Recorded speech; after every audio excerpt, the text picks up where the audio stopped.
Horas, Ibu Bapa, Saudara-saudari terkasih, sebelum kita mendengarkan firman Tuhan yang menjadi berita sukacita bagi kita pada hari ini, marilah kita sejenak mengambil saat teduh di tempat kita masing-masing. Saat teduh dimulai.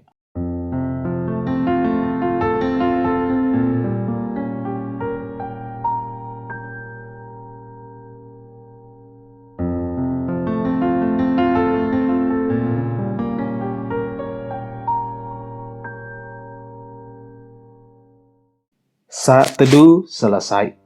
Firman Tuhan yang menjadi berita sukacita bagi kita di hari Rabu tanggal 20 April 2022 didasarkan pada Injil Yesus Kristus menurut Yohanes pasal yang ke-14 ayat yang ke-16.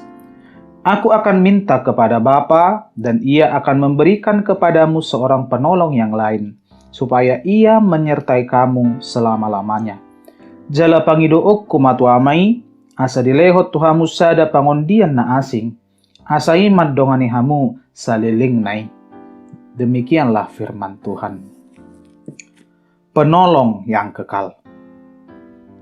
Ada satu nasihat pernah memuat bahwa yang paling dekat dengan kita bukan orang tua. Karena suatu saat mereka akan meninggalkan kita dan kita meninggalkan mereka. Yang paling dekat juga bukan saudara kandung, karena suatu saat mereka akan memiliki kehidupannya sendiri. Yang paling dekat juga bukan sahabat, karena tidak selamanya 24 jam mereka bersama kita. Yang paling dekat bahkan bukan anak-anak kita, karena mereka akan pergi merantau, menempuh pendidikan, bekerja, dan berkeluarga.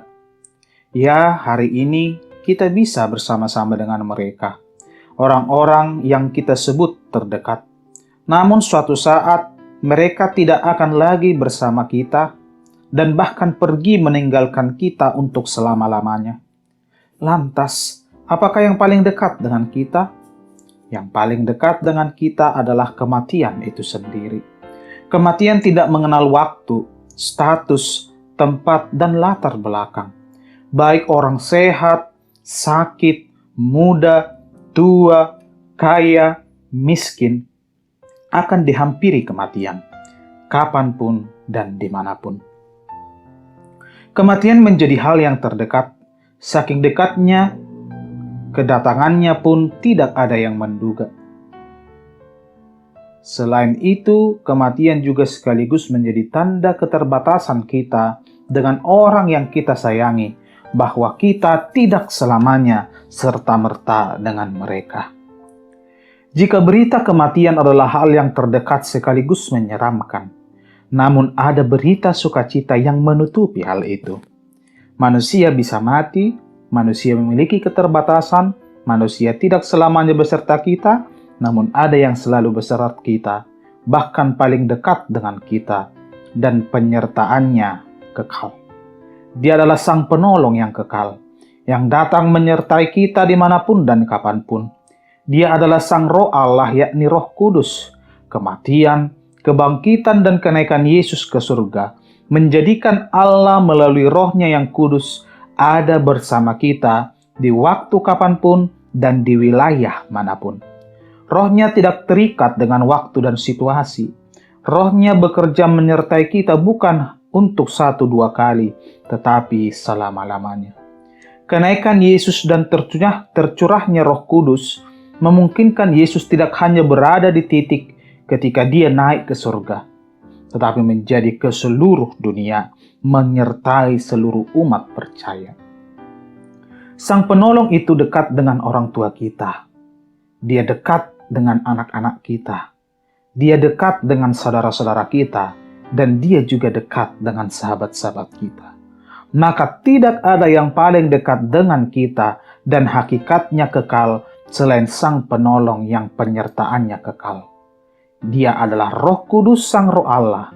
Dia ada dalam diri kita dan menyertai kita selama-lamanya. Amin. Kita berdoa. Terima kasih ya Tuhan untuk pencurahan Roh Kudus yang ada dan diam bersama kami, yang selalu setia menyertai, menolong, dan menopang kehidupan kami. Oleh karena itu, ajarilah kami, agar kami berlaku dan bersikap karena kami mau mendengar suara Roh Kudus dan melakukan perbuatan Roh Kudus, yakni buah-buah roh.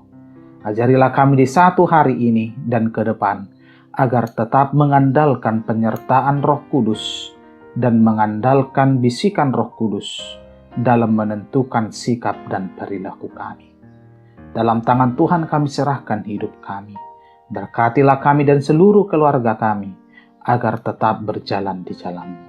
Hapuskan pelanggaran dan dosa-dosa kami oleh darah anak-Mu Tuhan Yesus Kristus yang telah tercurah dan berkorban bagi kami.